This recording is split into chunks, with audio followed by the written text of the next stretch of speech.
Halo teman-teman, kembali lagi bersama kami di YouTube channel Klinik Digitalisasi Koperasi NTT. Kali ini kita membahas tentang pelatihan akuntansi secara online dalam akuntansi series. Dan untuk series ketujuh ini adalah tentang laporan keuangan. Dalam hal ini topiknya adalah neraca. Bagi teman-teman yang baru pertama kali bergabung, jangan lupa untuk subscribe dan juga nyalakan lonceng notifikasi agar semua informasi mengenai perpajakan, perkoperasian, keuangan, akuntansi, manajemen, dan juga digitalisasi dapat teman-teman peroleh secara update.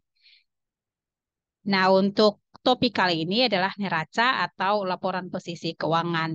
Nah, untuk pengertian neraca sendiri, teman-teman, neraca ini dapat diartikan sebagai sebuah daftar atau laporan yang dimana isinya itu adalah informasi tentang harta, aset, atau kekayaan, atau yang dikuasai oleh perusahaan itu sendiri.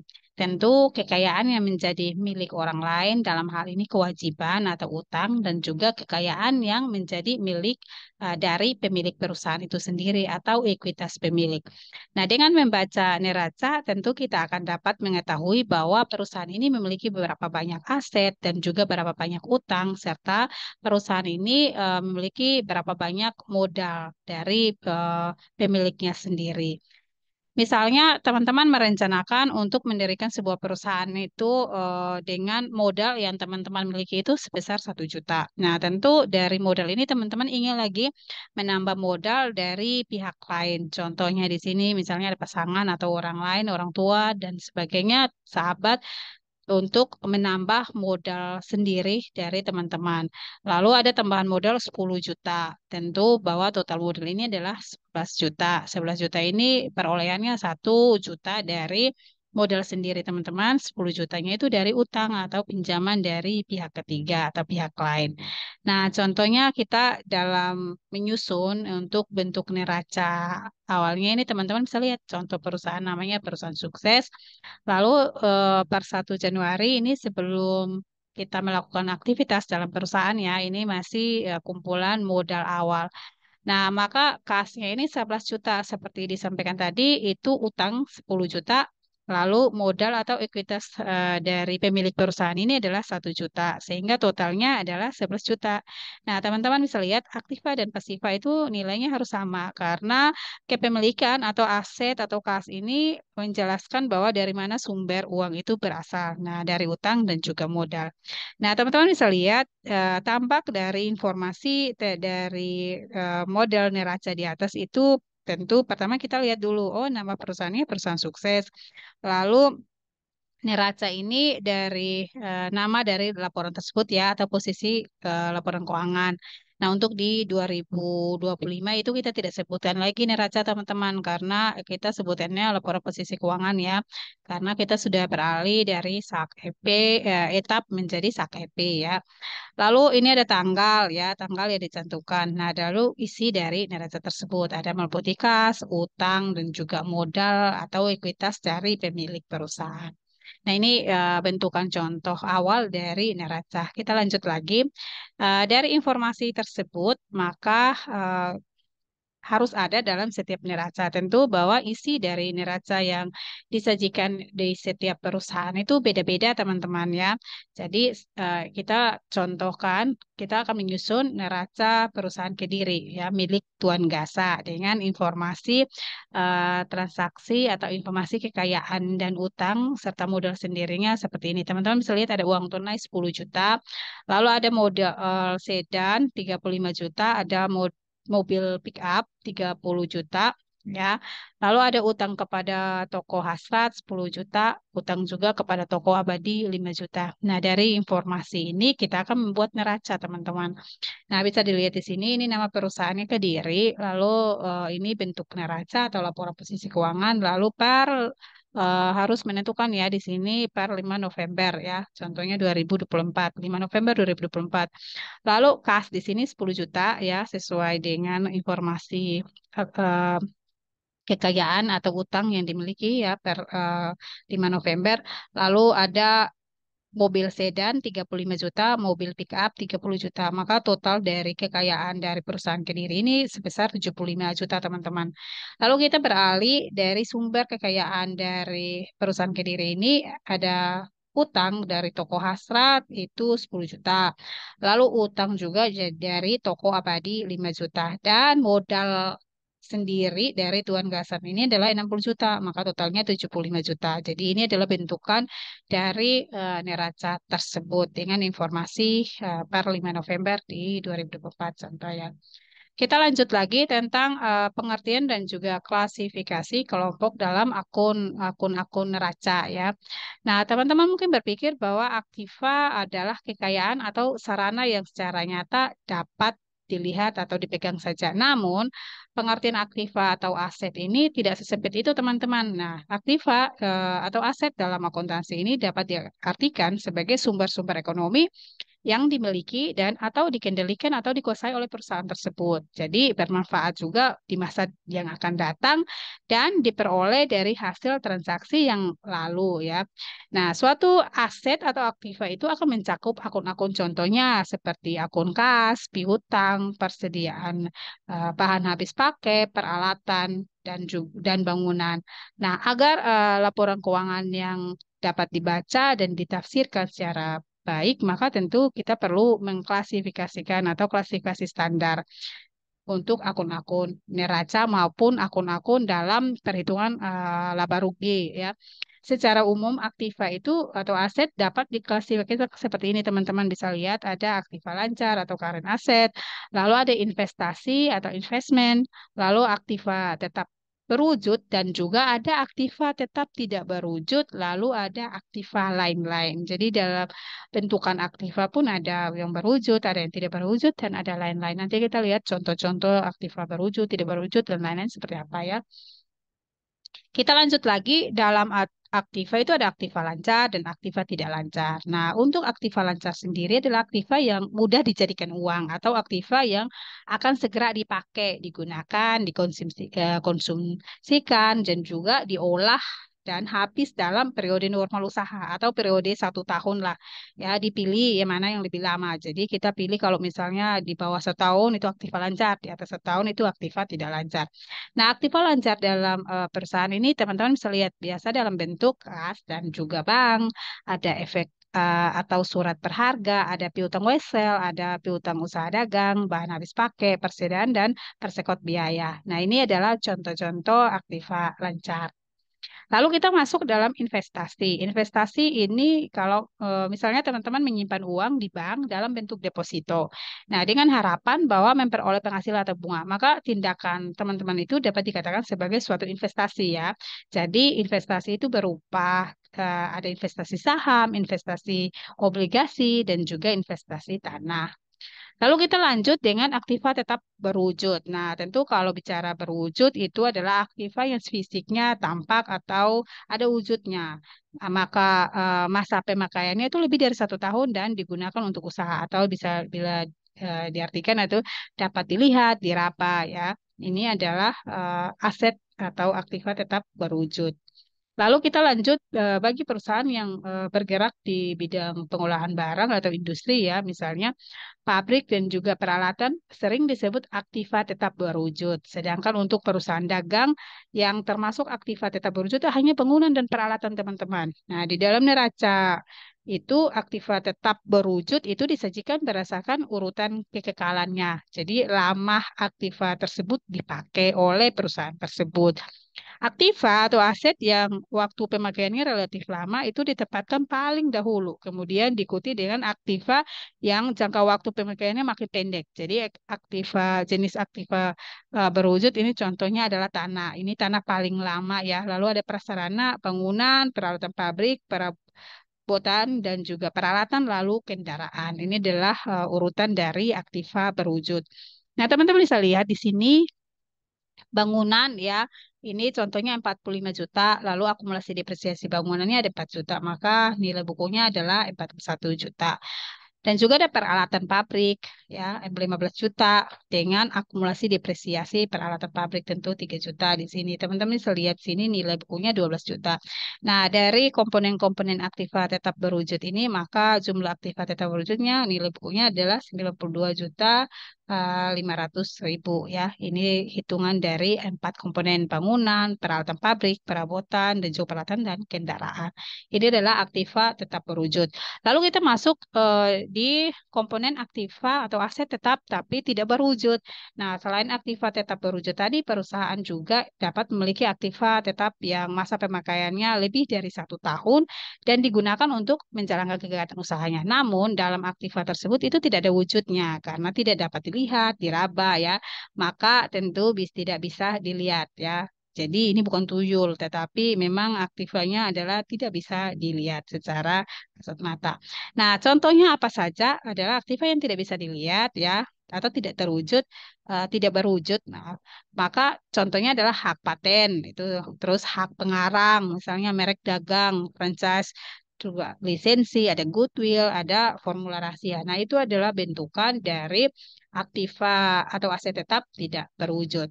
Ya, nah teman-teman pengertian dan klasifikasi utang setelah aset atau aktiva kita masuk di utang teman-teman. Utang bagi suatu perusahaan itu merupakan sesuatu yang hampir selalu pada sebuah perusahaan ya. Jadi hampir semua perusahaan itu mengenal namanya utang. Nah, jadi utang adalah suatu kewajiban perusahaan, utang atau kita sebut kewajiban ya, perusahaan kepada pihak luar ya, yang timbul karena perusahaan membeli barang atau jasa itu secara kredit atau menerima pinjaman dalam bentuk uang ya yang akan dikembalikan di kemudian hari. Nah, akun utang dalam neraca sendiri itu sering ditandai dengan utang di depannya atau dengan kata akan dibayar di belakang. Misalnya utang gaji, teman-teman, maka dalam kurungnya itu gaji akan dibayar. Lalu utang sewa, sewa yang akan dibayar. Utang bank, utang usaha dan sebagainya macamnya. Nah, semua halnya dengan aktiva. Nah, utang itu juga dapat dikelompokkan menjadi dua bagian, teman-teman. Ada utang lancar dan utang tidak lancar, atau utang jangka pendek dan utang jangka panjang. Nah, utang lancar sendiri itu adalah seluruh utang atau kewajiban yang harus dibayar atau jatuh temponya itu dalam periode yang singkat. Jadi, ini periode biasanya 1 tahun atau kurang dari 1 tahun. Nah, atau pembayarannya dilakukan dengan aktiva lancar itu disebut dengan utang lancar. Nah, bentuk paling umum dari utang lancar ini contohnya utang wesel, utang usaha, utang gaji atau utang upah, utang pajak, utang sewa, dan juga utang bunga. Ini adalah contoh secara umum utang-utang dalam bentukan utang lancar. Sedangkan bentukan utang jangka panjang itu utang yang waktu jatuh temponya itu relatif lebih lama, teman-teman, dari utang lancar. Misalnya lebih dari 1 tahun. Nah, disebut jangka panjang atau utang tetap. Nah, apabila utang tersebut jatuh temponya menjadi pendek atau 1 tahun setelah tanggal neraca, maka utang tersebut harus diklasifikasikan sebagai utang lancar, teman-teman. Jadi tergantung daripada relatif atau jatuh temponya di atas 1 tahun atau di bawah 1 tahun. Nah, oleh sebab itu, jika pelunasan utang jangka panjang dilakukan dengan cara mengaksur atau dalam hal ini mencicil, maka angsuran yang harus dibayar dalam waktu tempo 1 tahun atau kurang itu dari tanggal neraca harus dikelompokkan sebagai utang lancar. Sedangkan utang di atas 1 tahun itu adalah utang jangka panjang atau utang tidak langsung. Nah, contoh eh, utang ya lancar itu utang hipotek, utang obligasi, utang wesel jangka panjang, dan juga utang bank. Ini adalah contoh-contoh dari utang jangka panjang. Nah, kita lanjut lagi ketiga yaitu modal ya. Jadi setelah aktiva, terus utang, lalu kita masuk ke modal atau ekuitas ya. Nah, dalam kehidupan sehari-hari tentu istilah modal tentu tidak asing lagi bagi teman-teman, apalagi di dunia akuntansi ya. Jadi sering mendengar istilah modal asing, modal dalam negeri, modal kerja, dan sebagainya. Nah, dalam akuntansi sendiri, teman-teman, modal atau ekuitas itu memiliki makna khusus. Jadi jangan sampai teman-teman semakan atau kocokkan dengan pengertian modal sehari-hari. Nah, istilah modal atau ekuitas dalam akuntansi itu digunakan sebagai pencerminan hak milik atau hak pemilik yang ditanamkan dalam perusahaan tersebut. Sedangkan modal yang diperoleh bukan dari utang atau milik sendiri disebut ya modal sendiri, teman-teman. Jadi, bila dalam neraca teman-teman menjumpai ada tercantumnya modal misalnya 100 juta, berarti hak pemilik yang tertanam atau dalam perusahaan tersebut ya sebesar 100 juta. Nah, pada perusahaan perseorangan kita modal senantiasa itu diikuti dengan nama pemilik. Jadi misalnya pemiliknya adalah Tuan Sufri. Maka teman-teman bisa lihat di sini contoh modal Tuan Sufri 100 juta ya karena ini pemilik atau perseorangan ya punya sendiri. Nah, untuk menampung transaksi modal digunakan ada akun khusus yang namanya prive, teman-teman. Prive ini sama halnya dengan modal. Prive juga diikuti dengan nama pemilik. Jadi akun prive ini dapat mengurangi modal, teman-teman. Jadi bila pemilik eh, melakukan pengambilan modal dan dapat menambah akun modal bila pemilik melakukan penambahan modal. Itu namanya prive ya. Nah, contoh prive sendiri sebagai pengurang modal itu dapat teman-teman lihat di sini. Misalnya dari modal Tuan Sufri tadi 100 juta itu dikeluarkan 10 juta. Jadi Tuan Sufri mengambil 10 juta ini untuk keperluan pribadinya, contoh keperluan anaknya untuk ke Jakarta, beli tiket. Nah, dengan demikian modal Tuan Sufri itu seperti ini. Modal Tuan Sufri 100 juta, lalu prive Tuan Sufri adalah 10 juta. Maka tentu modal Tuan Sufri sisa ya 90 juta, teman-teman. Nah, contoh prive sebagai penambah. Kalau tadi prive sebagai pengurang. Nah, tadi Tuan Sufri mengambil untuk kebutuhan pribadinya. Kalau ini Tuan Sufri akan menyetor uang tunai untuk menambah modalnya sendiri. Maka modal Tuan Sufri sebelumnya 90 juta, lalu setoran Tuan Sufri untuk menambah modal ada 25 juta. Maka total modal Tuan Sufri sendiri adalah 115 juta. Benar ya. Maka teman-teman itu adalah bentukan prive sebagai pengurang dan juga penambah. Nah, dalam perusahaan yang berbentuk persekutuan atau firma, akun modal itu terbagi atas jumlah pemilik yang ada pada persekutuan tersebut. Kalau pada perusahaan perseorangan, akun modal itu dicatat berdasarkan nama pemiliknya saja. Jadi, maka pada perusahaan persekutuan juga berlaku hal yang sama, teman-teman. Itu nama sekutunya dicantumkan. Jadi misalnya Tuan Rusimin, Tuan Sarif, Tuan Sufri, dan juga Tuan Bambang itu menerukan sebuah persekutuan dengan nama Bahagia, contoh ya perusahaannya. Maka akun modal dalam neraca itu disajikan seperti ini, teman-teman. Ya, misalnya modal Rusmin berapa? Di sini 25 juta. Lalu modal Sarif, Tuan Sarif 30 juta.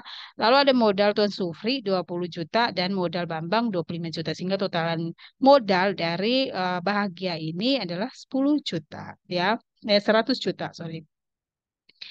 Nah, teman-teman, dalam perusahaan perseroan, contohnya PT ya, modal terdiri atas para pemegang saham atau stakeholder.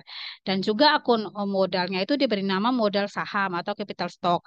Nah, modal saham atau sering disebut dengan saham atau zero biasanya dibagi dalam dua bentukan, yaitu modal saham biasa dan modal saham prioritas. Nah, teman-teman untuk diketahui informasi bahwa pemegang saham prioritas biasanya memiliki hak istimewa dibanding pemegang saham biasa. Nah, hak istimewa ini dapat berupa hak untuk memperoleh pembagian laba terlebih dahulu bila perusahaan merupakan pembagian laba misalnya, atau hak untuk memperoleh pembagian kekayaan terlebih dahulu bila misalnya suatu saat perusahaan mengalami likuidasi dan hak-hak lainnya. Namun tentu pemegang saham prioritas biasanya tidak memiliki hak suara dalam rapat umum pemegang saham atau RUPS ya. Nah, agar laporan keuangan lebih informatif, maka jumlah lembar saham yang beredar dan nilai nominalnya harus diungkapkan, teman-teman. Dengan demikian, maka nama pemegang saham juga yang memiliki jumlah saham di atas persentase tertentu. Nah, tujuannya adalah untuk menampung pertambahan dan juga pengurangan modal akibat adanya keuntungan atau kerugian. Jadi akan ditampung dalam akun yang disebut dengan akun saldo laba atau laba ditahan. Ya, nah contoh penyajiannya teman-teman bisa dapat lihat sini, misalnya modal saham prioritas itu 10.000 per lembar. Jadi ini 10.000 ya, ada 10.000 lembar dan per lembarnya 10.000 ya 100 juta. Lalu ada modal saham biasa juga ada 100 lembar, per lembarnya adalah 5.000. Teman-teman bisa lihat di sini nilainya berbeda ya. Maka saldo atau defisit 400 juta ya contoh. Terus jumlah modalnya menjadi 1 miliar. Ini adalah contoh. Nah, sedangkan teman-teman itu yang tadi kita jelaskan itu ada di dalam bentukan perusahaan atau persekutuan atau firma ya. Sedangkan ini dalam bentuk koperasi. Nah, teman-teman koperasi untuk modal sendiri itu terdiri atas simpanan wajib, simpanan pokok, cadangan, dalam hal ini cadangan umum, cadangan risiko, dan juga modal penyertaan dari anggota ya. Sedangkan laba atau rugi itu kita sebutnya perhitungan hasil usaha dan dicatat dalam pos yang disebut dengan sisa hasil usaha. Jadi contoh penyajian akunnya teman-teman bisa lihat di sini. Untuk modal atau ekuitas koperasi itu ada simpanan pokok, contohnya di sini 50 juta, simpanan wajib ya, dan modal penyertaan. Modal penyertaan tuh contohnya ada simpanan kapitalisasi, simpanan wajib khusus, dan lain-lain. Lalu ada cadangan, bisa cadangan umum, bisa cadangan risiko, lalu misalnya ada SAU yang belum dibagi dan SAU ya SAU tahun berjalan lah. Nah, itu adalah modal dalam koperasi. Sedangkan bentukan neraca sendiri, teman-teman, ada bentuk rekening ya. Ada dua bentuk nih. Yang pertama bentuk rekening. Nah, teman-teman, bentuk rekening ini adalah kita untuk lebih mudah ya membandingkan sisi aktiva dan pasifa ya. Bisa teman-teman lihat di sini contohnya ini bentuk rekening. Di sebelah kirinya ini ada aktiva, lalu sebelah kanannya adalah pasifa. Aktiva ini terdiri dari aset lancar, investasi, dan aset tetap berwujud ya. Lalu pasifa utang lancar, utang jangka panjang, dan juga terdiri dari ekuitas pemilik atau modal. Teman-teman bisa lihat di sini ya, contoh dari eh, bentuk neraca dengan bentuk rekening. Ini peralatan dan aset tetap tidak berwujud, aktiva lain-lain, atau aset lain-lain. Nah, ini totalnya sama juga dengan tadi disebutkan tadi modal sahamnya berapa ya, dengan nilai nominal yang ada sesuai dengan informasi tersebut. Maka tentu ini total aktiva sama dengan total utang plus total modal. Ya, itu adalah bentukan rekening. Lalu bentuk laporan, teman-teman. Jadi tadi rekening ini bentuk laporan. Nah, neraca dengan bentuk laporan ini bermanfaat kalau kita ingin memberikan neraca untuk beberapa tahun, ya, sehingga kita dapat melihat perkembangan pos-pos tertentu. Jadi ini misalnya contoh, ya. Jadi urutannya ke bawah. Tadi yang sebelumnya adalah kiri dan kanan. Kalau yang ini ke bawah, ya. Jadi ini aktiva lancarnya berapa, total aktivanya, lalu pasifanya ke bawah. Jadi kalau bentuk rekening kiri kanan, bentuk laporan atas bawah ya, sampai di total utang. Nah, kurang lebih seperti itu. Nah, teman-teman yang terakhir adalah ini kita lihat bagan klasifikasi akun neraca. Nah, akun neraca atau laporan posisi keuangan ini teman-teman ada aktiva, utang atau kewajiban atau modal. Teman-teman bisa sebutnya aset atau kekayaan, utang atau kewajiban, dan modal atau ekuitas. Jadi ada sebutan-sebutan dalam laporan keuangan, terutama dalam neraca, laporan bisnis keuangan, teman-teman harus mengetahui dan paham ya, sehingga dalam penggunaannya juga sesuai dengan standar.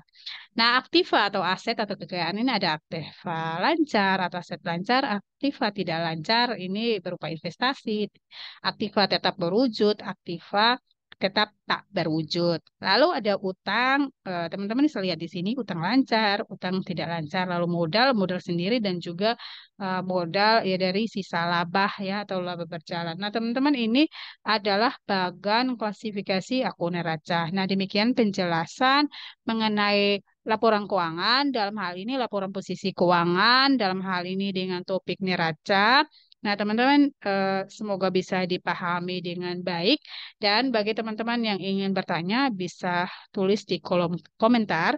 Dan jangan lupa untuk saksikan di series yang berikut, series ke-8, kita punya 10 series, teman-teman. Jadi setelah series ini teman-teman selesaikan, teman-teman akan memperoleh sertifikat. Diharapkan teman-teman setiap series itu ada soal latihan dan diharapkan memperoleh nilai 80 ke atas supaya pemahaman teman-teman itu jauh lebih baik. Kalau belum silakan ulang dan ini kapanpun teman-teman bisa lakukan tes ulang ya. Terima kasih sudah menyimak dan juga mengikuti pelatihan akuntansi secara online ini. Semoga bermanfaat bagi kita semua dan jangan lupa share agar informasi ini dapat diketahui oleh teman-teman yang belum mengetahui. Sampai jumpa di series berikutnya.